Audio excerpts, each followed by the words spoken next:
The champagne glasses caught the light from the chandeliers above, creating tiny rainbows that danced across the white tablecloths.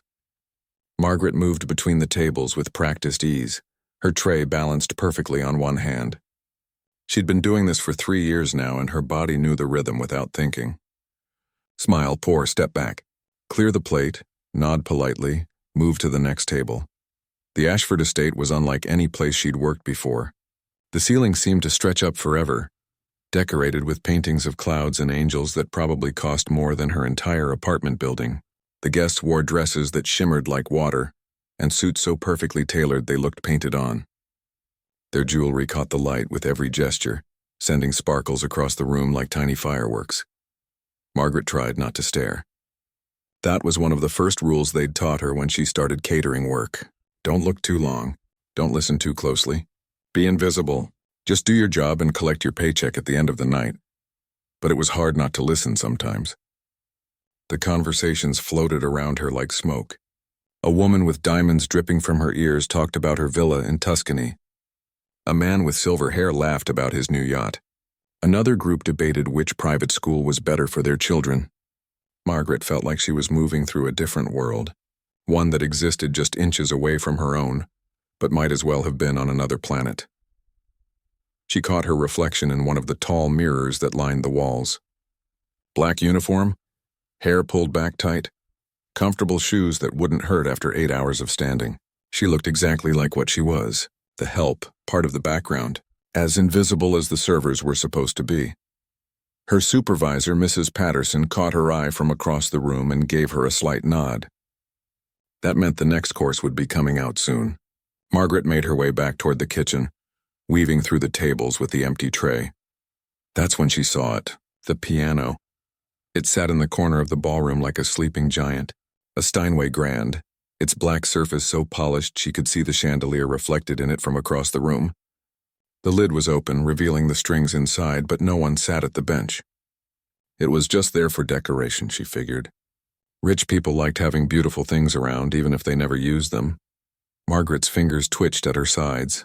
She'd walked past that piano 6 times already tonight, and each time it got harder. The muscle memory was still there, buried under 3 years of carrying trays and folding napkins.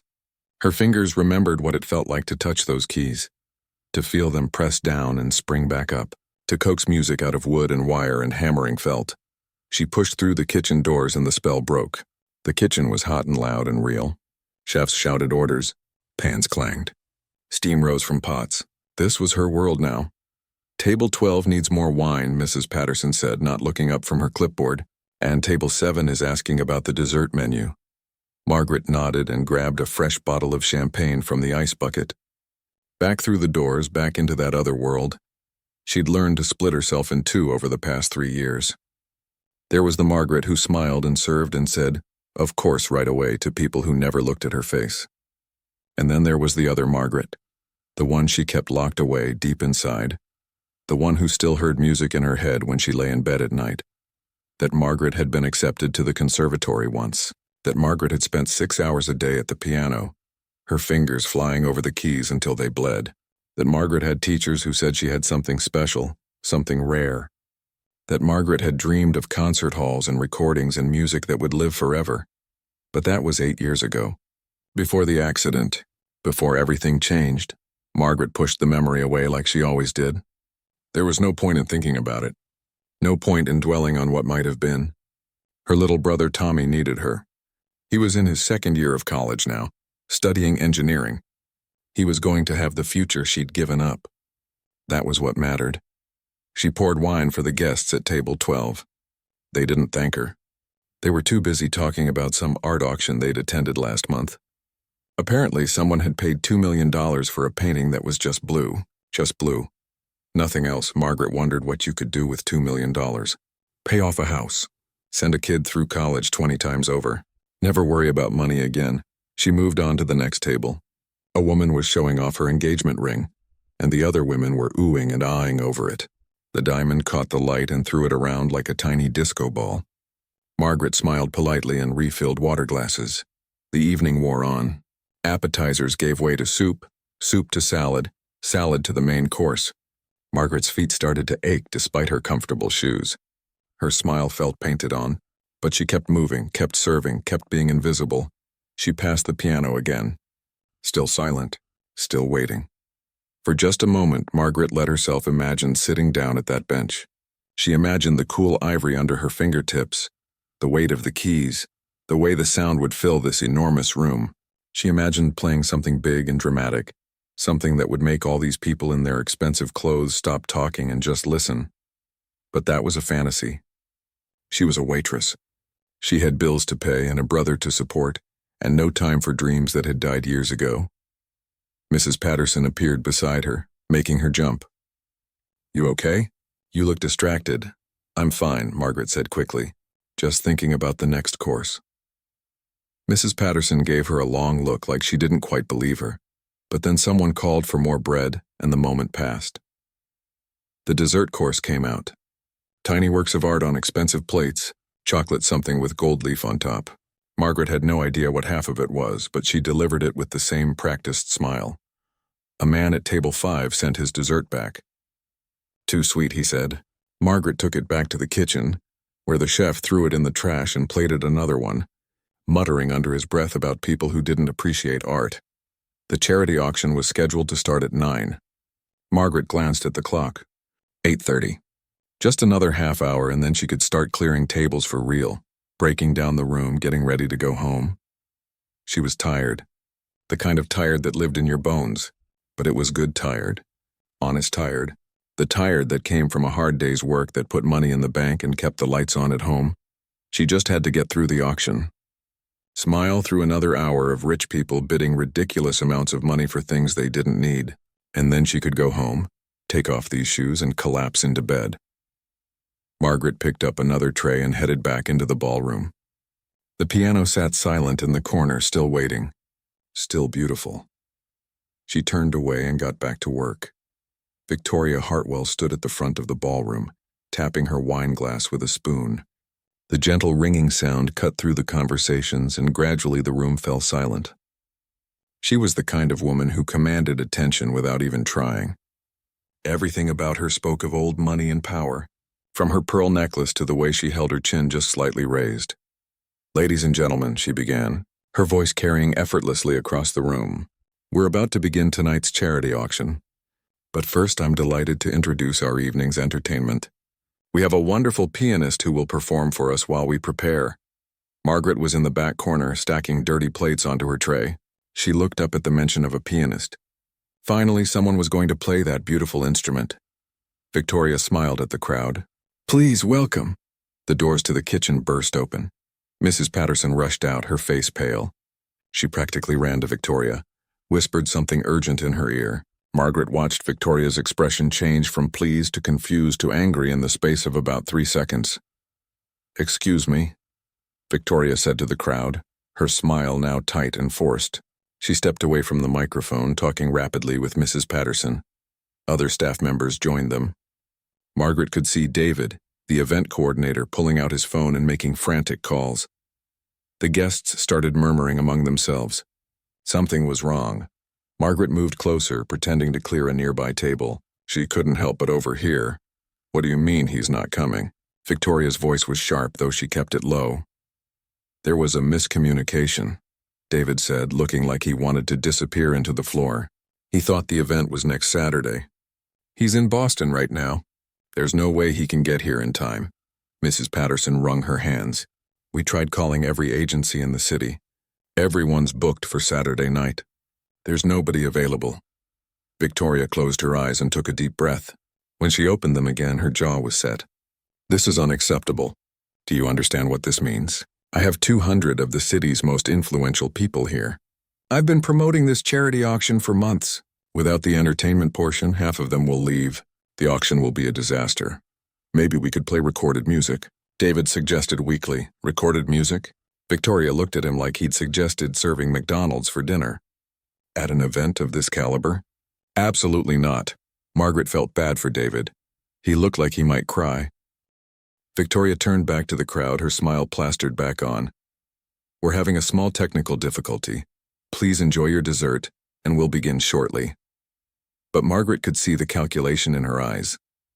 Victoria was the kind of woman, who always had a plan, and right now she was trying to figure out how to save her event. Margaret picked up her tray of dirty plates and headed for the kitchen. It wasn't her problem. She just worked here. But as she pushed through the doors, she couldn't stop thinking about that piano. Someone should play it. Someone should make it sing. It seemed wrong to have an instrument that beautiful just sitting there silent all night. In the kitchen, everyone was talking about the disaster. Did you hear? The pianist never showed up. Mrs. Patterson is losing her mind. I heard Victoria threaten to sue the agency. Margaret set down her tray and started loading the dishwasher. Her hands moved automatically, but her mind was somewhere else. She was thinking about music, about Rachmaninoff and Chopin and Beethoven, about the way her fingers used to dance. Across the keys, the way the music would pour out of her like water from a fountain. She hadn't played in 3 years, not since she'd sold her keyboard to pay for Tommy's textbooks. There hadn't been time. There hadn't been money. There had just been work and bills and making sure Tommy stayed in school. But she still remembered. Every note, every piece she'd ever learned. They were all still there, locked away in her head and her hands. Mrs. Patterson burst through the kitchen doors. Does anyone here play piano? Anyone at all? The kitchen staff looked at each other and shrugged. Nobody said anything. Mrs. Patterson looked desperate. There has to be someone. Anyone who can play even a little bit, some Christmas carols or something. Anything is better than nothing. Margaret's heart started pounding. Her mouth went dry. She should say something. She could play. She could save this event. But she couldn't. She was a waitress. She wore a black uniform and comfortable shoes. She carried trays and poured wine and stayed invisible. Those people out there didn't want to hear a waitress play piano. They wanted a professional, someone from their world, someone who belonged at that piano. There's got to be someone, Mrs. Patterson said again. She looked around the kitchen, her eyes landing on each person in turn.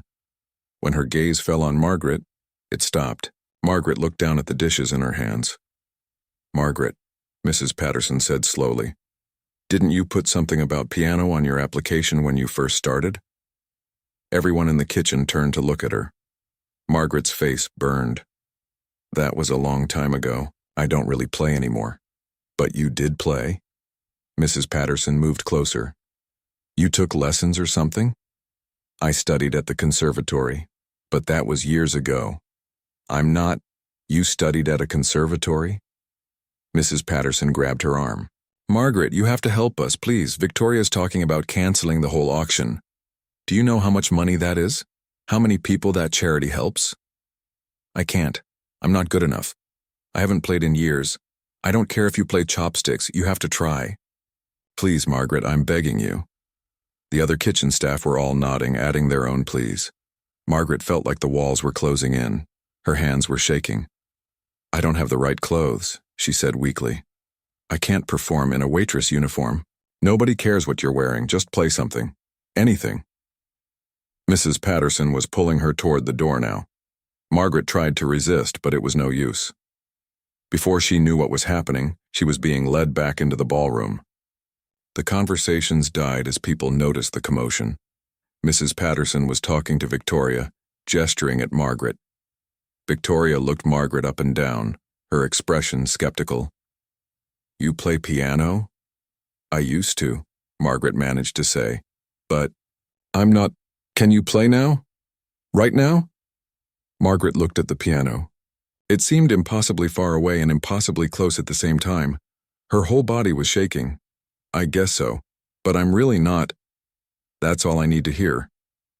Victoria turned back to the crowd. Ladies and gentlemen, we have a wonderful surprise for you. One of our talented staff members has graciously agreed to perform for us this evening. Margaret wanted to die. Every eye in the room was on her. 200 of the richest, most important people in the city, all staring at the waitress who thought she could play piano. Mrs. Patterson gave her a gentle push. Margaret's feet started moving, carrying her toward the piano, even though her brain was screaming at her to run the other way.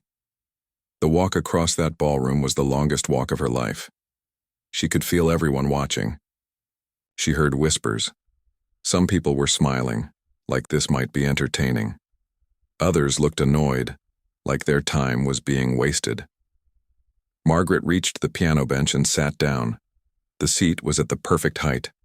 Someone had adjusted it recently, probably for the pianist who never showed up. She looked at the keys. 88 perfect ivory keys waiting. Her hands hovered over them, trembling so badly she thought she might not be able to play at all. Behind her, someone coughed. Someone else whispered. She heard a woman say, "This should be interesting," in a tone that suggested she expected it to be anything but. Margaret took a deep breath. She placed her fingers on the keys, and then she froze. Her mind went completely blank.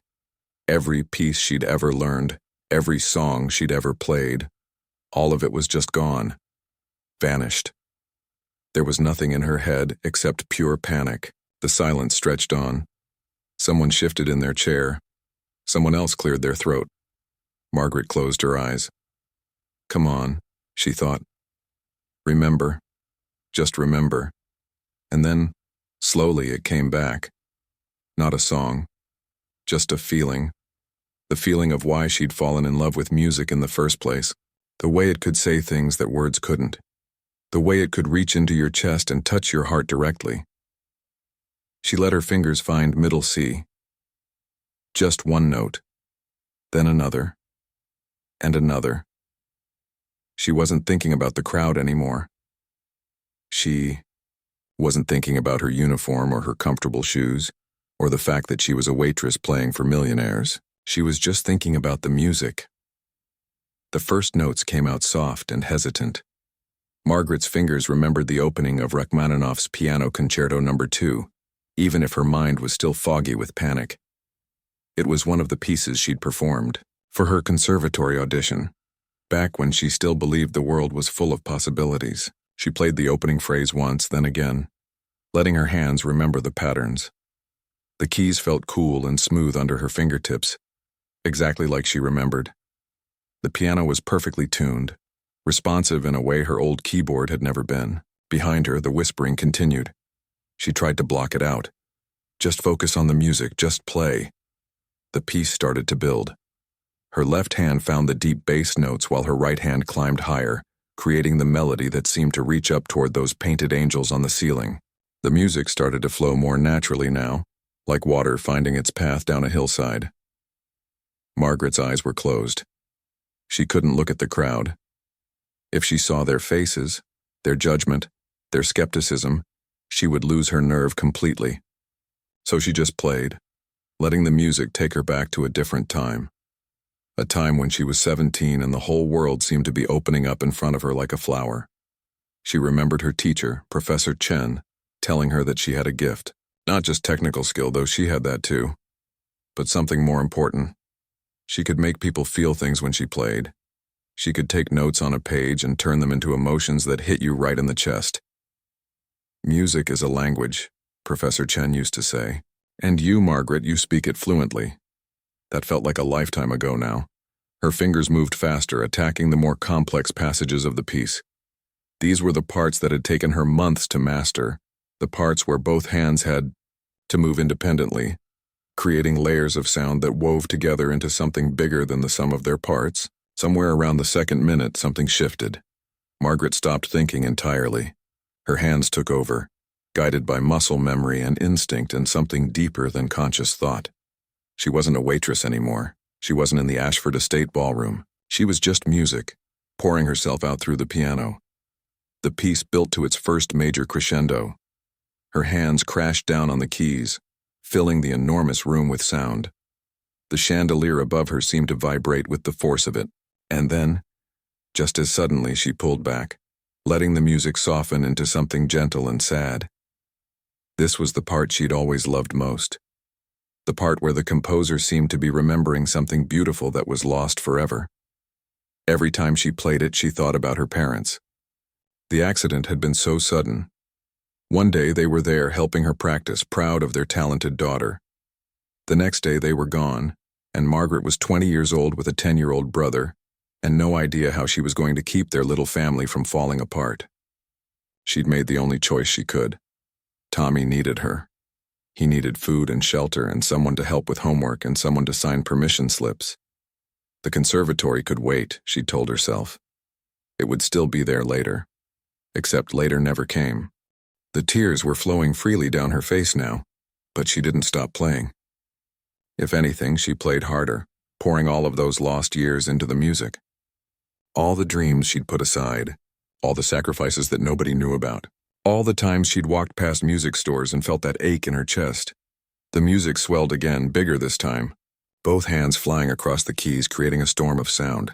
This was the part that required everything she had. Every ounce of technique, every bit of emotional truth, every piece of her soul. And somewhere in the middle of that storm, she realized something. The whispering had stopped. The ballroom was silent except for the piano. Not the awkward silence from before, but something different. The kind of silence that happens when people are actually listening, when they're not just hearing notes but feeling them. Margaret kept playing. The piece moved through its various moods. Triumph and sorrow, hope and despair, joy and grief. All of it was in there, woven into the notes that Rachmaninoff had written more than 100 years ago. She'd forgotten how good this felt. Playing for an audience wasn't like playing alone in a practice room. There was an energy that flowed between the performer and the listeners, a connection that made the music come alive in a different way. Her hands found the final passages. The piece was winding down now, coming back to something quieter and more reflective. The storm was passing, leaving something changed in its wake. She played the last notes, letting them ring out in the huge space. The final chord hung in the air for a long moment and then faded slowly into silence. Margaret sat frozen at the piano, her hands still on the keys. She was afraid to open her eyes, afraid to turn around and see their faces. What if they'd hated it? What if they were angry that a waitress had dared to play for them? What if they were already gathering their coats to leave? The silence stretched on. 1 second, 2 seconds, 3 seconds, and then someone started clapping. Just one person at first, but then another joined in. And another. The applause built like a wave, growing louder and louder until it filled the entire ballroom. Margaret finally opened her eyes and turned around. Everyone was standing. Every single person in that room was on their feet, applauding. Some of them had tears running down their faces. Others looked stunned, like they couldn't quite believe what they'd just heard. Victoria Hartwell was in the front row, clapping with her hands raised high. Her expression was completely different from the skeptical look she'd given Margaret earlier. Now she looked amazed, moved, transformed. Margaret stood up on shaky legs. She didn't know what to do. Should she bow, wave, run away and hide in the kitchen? Brava! Someone shouted from the back. Others took up the cry. Brava, brava! The applause went on and on. Margaret just stood there overwhelmed. She could see Mrs. Patterson near the kitchen doors, crying and clapping. David, the event coordinator, looked like he might faint with relief. Finally, Victoria raised her hands and gradually the applause died down. But people stayed on their feet. That was... Victoria paused, seeming to search for words. That was extraordinary. Absolutely extraordinary. She walked toward the piano, her heels clicking on the marble floor. When she reached Margaret, she took both of her hands. "What's your name?" she asked. "Margaret Chen," Margaret managed to say. Her voice came out scratchy from crying. "Margaret Chen," Victoria repeated like she was memorizing it. "How long have you been working as a waitress?" 3 years, and before that, I was studying music at the conservatory. But I had to stop. Victoria's grip on her hands tightened. Why? Margaret hesitated. This wasn't something she liked to talk about, but there was something in Victoria's eyes, a genuine interest that made it hard to deflect. My parents died in an accident, Margaret said quietly. I had to take care of my little brother. The conservatory was expensive and there were bills and I had to work instead. The room had gone quiet again. Everyone was listening. Margaret felt exposed, vulnerable. These were details from her life that nobody was supposed to know. She was supposed to be invisible, remember? How old is your brother now? Victoria asked. 18. He's in college, studying engineering. Because you gave up your dreams to give him his. Margaret nodded, not trusting herself to speak. Victoria turned to address the room. Ladies and gentlemen, this is Margaret Chen. She was accepted to our city's conservatory 8 years ago. She was training to be a concert pianist, but when her parents died, she chose to raise her younger brother instead. For 3 years she's been serving us wine and clearing our plates, and none of us knew that we had a virtuoso walking among us. There was a murmur through the crowd. People were whispering to each other, but not in the dismissive way from before. This time they sounded impressed, moved. This is exactly why we're here tonight, Victoria continued. This charity supports young people who have talent but no opportunity. People like Margaret who deserve a chance to pursue their gifts. She turned back to Margaret. How much time do you have left in your program? How many years would it take to finish? I'm not sure. Maybe 2 years. But I can't afford— We'll talk about that, Victoria said firmly. But first I have a question. Can you play something else? Margaret blinked. Now, right now? Whatever you want. We have time before the auction starts. I think everyone here would love to hear more. The crowd erupted in applause and shouts of agreement. Margaret looked at the piano, then back at Victoria, then at the sea of faces watching her. Just 10 minutes ago she'd been terrified. Now she felt something different. Not confidence exactly, but something like it. Maybe it was permission. Permission to be more than invisible. Permission to be seen. Okay, she said softly. I can play something else. Margaret sat back down at the piano, and this time it felt different. Her hands weren't shaking anymore. The crowd wasn't a threat. They were listeners.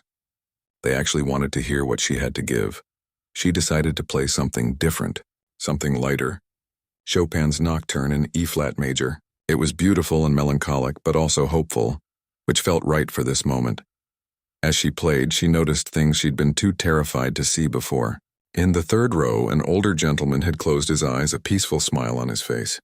Near the back, a young woman around Margaret's age was recording on her phone, tears streaming down her cheeks. A couple near the windows had moved closer together, holding hands as they listened. The music was doing what it was supposed to do. It was reaching people, making them feel something real. When she finished the second piece, the applause was just as enthusiastic. But this time Margaret felt ready for it. She stood and actually gave a proper bow, the way Professor Chen had taught her years ago. Victoria approached the piano again, but this time she wasn't alone. She'd brought several other people with her.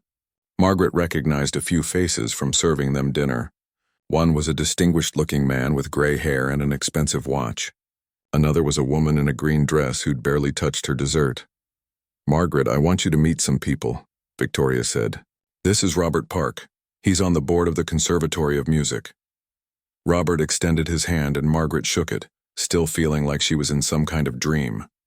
That was remarkable, Robert said. Victoria tells me you were accepted to the conservatory years ago. Yes, sir. I was supposed to start in the fall of 2017, but life got in the way, he finished gently. I understand. These things happen, but talent like yours doesn't just disappear. Have you kept up with your practice at all? Margaret felt her face flush. Not really. I sold my keyboard 3 years ago. I haven't played since then except in my head. Robert looked astonished. You haven't played in 3 years and you just performed like that? My dear, do you realize how extraordinary that is? Most musicians lose their ability if they stop practicing for even a few weeks, the woman in green added. She held out her hand. I'm Linda Wu. I teach at the conservatory. What you just did shouldn't be possible. Margaret didn't know what to say. She'd always assumed that her playing was probably rusty, that she'd lost her edge, but these people seemed genuinely impressed. I remember everything I learned, Margaret said quietly. Every piece, every lesson. It's all still here. She tapped her head. I just didn't have a piano to play anymore. Victoria pulled out her phone. Robert, what would it take to get Margaret back into the program? Well, she'd need to audition again, submit an application. That's bureaucratic nonsense and you know it. You just heard her play. Does she need to audition? Robert smiled. No, I suppose she doesn't. But there's the matter of tuition and— I'll handle the tuition, Victoria said flatly. I'll write a check right now. Margaret's head was spinning. Wait, what? No, I can't accept that. That's too much. Why can't you accept it? Victoria looked at her directly. Because you're proud? Because you think you don't deserve it? Let me tell you something, Margaret. I've been to 100 charity events. I've heard dozens of professional musicians play at parties like this. What you just did moved me more than any of them. That's not something you can buy. That's not something you can fake. That's real talent, and it would be a crime to let it go to waste because of money. Other people were gathering around now, The crowd seemed to sense that something important was happening. "If Victoria's paying tuition, I want to help with living expenses," someone called out. It was the man with silver hair who'd been talking about his yacht earlier. "Put me down for books and materials," another voice added. "I'll cover the cost of a piano," said the woman, who'd been showing off her engagement ring. Margaret felt like she couldn't breathe. "I don't understand. Why would you all do this?" "Because you reminded us of something," Victoria said. "Look around this room. Everyone here has money. Most of us were born into it, or we made it in business, or we married into it. But money doesn't make you special. It doesn't make you talented. It doesn't make you capable of what you just did. You have something we can't buy, and we have something you need. It seems like a fair trade to me." An older man stepped forward. He had kind eyes and calloused fingers. "I'm Emmanuel Rostov. I don't know if you recognize me, but I'm a pianist. I perform with the symphony orchestra." Margaret's eyes went wide. "I know who you are. I've watched videos of you playing." "You're amazing," Emmanuel laughed. "Well, I'm old now, but I still teach a few private students. Very few, I'm extremely selective. But after hearing you play tonight, I'd like to offer you lessons. No charge, it would be my honor." "But why?" Margaret asked. She felt like she was going to cry again. "I'm nobody. I'm just a waitress." "You're not just anything," Emmanuel said firmly. "You're a musician. A real one. The kind that only comes along once in a while. I knew it the moment you played that first chord. There's a difference between people who play piano and people who speak through piano. You're the second kind." Victoria's phone buzzed. She looked at it and smiled. "Well, this is interesting. Someone in the audience posted a video of you playing. It already has 10,000 views. What?" Margaret felt her stomach drop. "Don't worry, it's all positive comments. Listen to this one. I was having the worst day of my life, and this video made me cry happy tears for the first time in months." And this one. "Why isn't she famous? Oh, and someone wants to know if you're available to play at their wedding." Margaret sat down on the piano bench because her legs suddenly didn't want to hold her up anymore. This was too much. It was all happening too fast. Mrs. Patterson appeared at her side, putting a gentle hand on her shoulder. "You okay, honey?" Margaret looked up at her supervisor. "I don't know what's happening." "Something good," Mrs. Patterson said, wiping at her own eyes. "Something really good." Robert Park was talking on his phone now. When he hung up, he turned to Margaret with a huge smile. "I just spoke with the dean. She watched the video. She wants to meet with you Monday morning to discuss your enrollment for the spring semester." "But that's only 4 months away," Margaret protested. "I can't just leave my job. I have rent to pay and Tommy's tuition." "I'll triple your brother's scholarship," said a voice from the crowd. A woman stepped forward. "I run the engineering scholarship program. If your brother is anything like you, he deserves more support. Consider it done." Margaret's hands were shaking again, but this time it wasn't from fear. It was from overwhelming emotion. These people, these strangers, were offering to change her entire life. Just like that. Because she'd played piano for them. "I need to think," she said. "This is all so fast. I need time to—" "Of course," Victoria said gently. "This is a big decision. But let me give you my card. Call me tomorrow or Monday, whenever you're ready to talk. Just promise me you'll think about it seriously." Margaret took the card. It was heavy, expensive paper. Everything about Victoria was expensive, but her eyes were kind. "There's one more thing," Emmanuel said. "I'm performing at Symphony Hall next month. It's a benefit concert. I'd like you to perform one piece. With me, a duet. Would you consider it?" Margaret looked at him like he'd grown a second head. "Perform at Symphony Hall with you? But I'm not ready for that. I'd need to practice for months." "You just played Rachmaninoff without touching a piano for 3 years," Emmanuel pointed out. "I think you're ready for whatever you set your mind to. But it's your choice. Think about that too." The crowd started to disperse slowly. People kept coming up to Margaret to shake her hand, to tell her how moved they were, to offer help in various ways. Business cards piled up on the piano bench beside her. One elderly woman pressed a check into her hand. "Buy yourself a piano, dear. A good one." Margaret looked at the check and nearly fainted. It was for $15,000.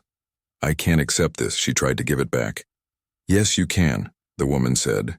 "My daughter was a musician. She passed away 5 years ago. She would have loved your playing. Take the money. Make music. That's all I ask." By the time the charity auction actually started, Margaret had received 17 business cards, 3 direct offers of financial support, 1 marriage proposal from an elderly man who was clearly joking, and more compliments than she'd heard in her entire life. She stood off to the side, watching the auction proceed. Victoria was back in her element, encouraging bids, making jokes, keeping the energy high. The night was a success. The charity would get its money after all. But Margaret could barely focus on the auction.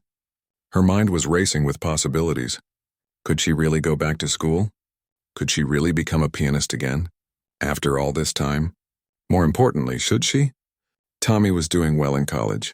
He didn't need her constant support anymore. She'd been holding on to the waitressing job out of habit more than necessity. It was safe. It was familiar. It didn't require hoping for things or dreaming about futures that might never happen. But tonight had cracked something open inside her. The part of herself that she'd locked away was banging on the door, demanding to be let back out. Her fingers itched for the keys. Already she was thinking about pieces she wanted to learn. Pieces she'd always meant to master but never had time for. She was thinking about music theory and composition, and all the things she'd loved about studying at the conservatory. Mrs. Patterson found her near the end of the auction. "So," she said, "I guess this is your last night working for us?" Margaret looked at her in surprise. "What?" "No, I didn't say—" "Margaret, honey, I saw your face when you were playing that piano. That's where you belong. Not here carrying trays. You've done your time. You've taken care of your brother. You've been responsible and mature and everything you needed to be. But it's your turn now." "I'm scared," Margaret admitted. "Of course you are. Big changes are scary. But you know what's scarier? Getting to the end of your life and wondering what might have been." Margaret nodded slowly. Mrs. Patterson was right. She'd spent 3 years wondering. Maybe it was time to stop wondering and start doing. 3 months had passed since that night at the Ashford estate. Margaret stood in the wings of Symphony Hall, smoothing down the deep blue gown that Victoria had insisted on buying for her. It felt strange wearing something so elegant. For 3 years, her wardrobe had consisted of black uniforms and comfortable shoes. Now she was dressed like she belonged on a stage. She peeked out at the audience through a gap in the curtain. The hall was packed. Every seat filled. She could see Victoria in the front row, talking animatedly with Robert Park. A few rows back, Mrs. Patterson sat with David, both of them dressed up for the occasion. And right in the very front, in the seat closest to the stage, was Tommy. Her little brother wasn't so little anymore. At 18, he'd shot up to 6 feet tall, with their father's build and their mother's smile. He'd taken the train in from college specifically for tonight. When Margaret had tried to tell him he didn't need to come, that he had exams to study for, he'd laughed at her. "Are you kidding?" he'd said. "My sister is performing at Symphony Hall. I wouldn't miss this for anything." A stagehand appeared beside her. "5 minutes, Ms. Chen." Margaret nodded, her mouth too dry to speak. Her hands were sweating. She wiped them on her dress and immediately felt guilty for potentially ruining the expensive fabric. The past 3 months had been a whirlwind. True to her word, Victoria had paid for Margaret's tuition at the conservatory. The scholarship fund had tripled Tommy's financial aid. The elderly woman's check had bought Margaret a beautiful upright piano that now sat in her tiny apartment. And Emmanuel Rostov had become not just her teacher, but her mentor and friend. She'd spent hours every day at that piano making up for lost time. Her fingers had been stiff at first, her technique rusty, but Emmanuel had been patient. More than patient. He'd been encouraging in a way that reminded her of Professor Chen. "You have a gift," he'd told her during their first lesson. "Not just talent. Plenty of people have talent. You have something deeper. You play like you're having a conversation with the piano. Like you're telling it secrets." They'd been preparing for tonight's performance for weeks. A duet from Brahms' Hungarian dances. It was technically challenging but also joyful, full of energy and life. Emmanuel had chosen it specifically because he said Margaret needed to play something that made her smile. "You've spent too much time playing sad music," he'd said. "Let's remind you that music can be fun." And it had been fun. Learning with Emmanuel was different from her conservatory classes years ago. Back then, everything had felt like a test, like she was constantly being judged. With Emmanuel, it felt like they were just two people who loved music, sharing something beautiful together. Now, standing in the wings with 5 minutes until showtime, Margaret felt the weight of what was about to happen. This wasn't the Ashford estate. where she'd stumbled onto the piano by accident. This was intentional, planned. She was here because people believed in her, because they'd invested in her, because they expected great things. What if she messed up? What if her hands froze like they had at the beginning of that night 3 months ago? What if she proved that she wasn't worth all this faith? You're thinking too much. Emmanuel appeared beside her, already in his performance tuxedo. I can see it on your face. Stop thinking. How do you know I'm thinking? Because I've been performing for 40 years and I still think too much before every show. The trick is to remember why we do this. He gestured toward the audience beyond the curtain. It's not about being perfect. It's about sharing something true. You already know how to do that. Margaret took a deep breath. What if I mess up? Then you mess up. And we keep playing. That's what professionals do. We don't fall apart when things go wrong. We adapt. He smiled at her. But you're not going to mess up. You've practiced this piece 100 times. Your hands know what to do. Trust them. The lights in the auditorium dimmed. The murmur of conversation faded to silence. That's our cue, Emmanuel said. Ready? No, Margaret admitted. Good, if you weren't nervous, I'd be worried. Come on. He walked onto the stage and the audience erupted in applause. Emmanuel Rostov was beloved in this city, a fixture of the classical music scene for decades. Margaret followed him out and the applause grew louder. The lights were bright, hot. She could barely see the audience beyond the first few rows. Maybe that was better, less to be nervous about. 2 pianos sat on the stage, positioned so the performers could see each other. Margaret took her seat at the second piano, adjusting the bench slightly.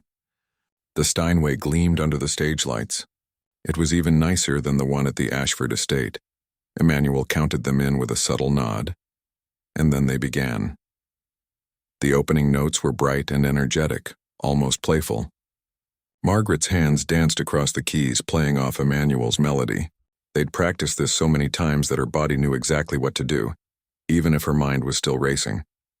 But gradually, as they moved through the first section, Margaret felt herself relax into the music. This was what she was supposed to be doing. This was what she was made for.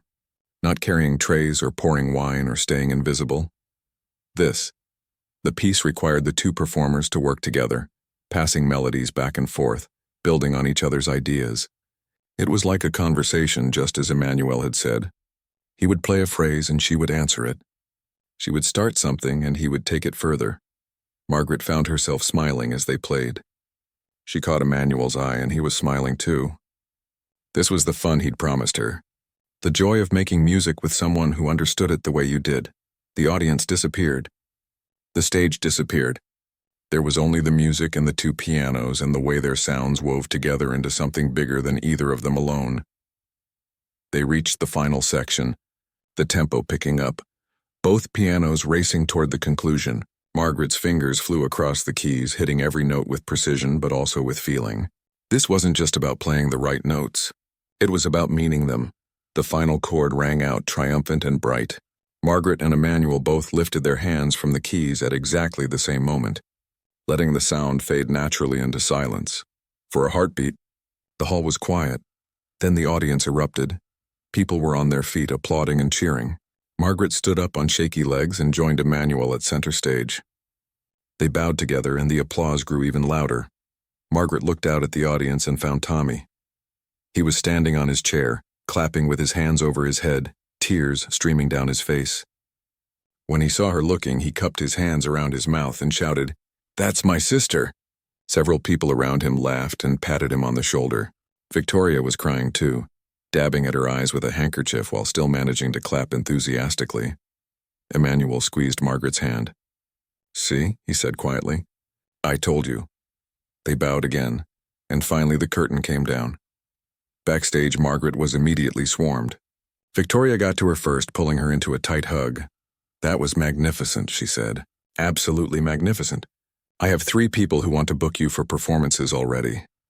"The semester isn't even over yet," Margaret protested. "I'm still a student. Not for long, I suspect."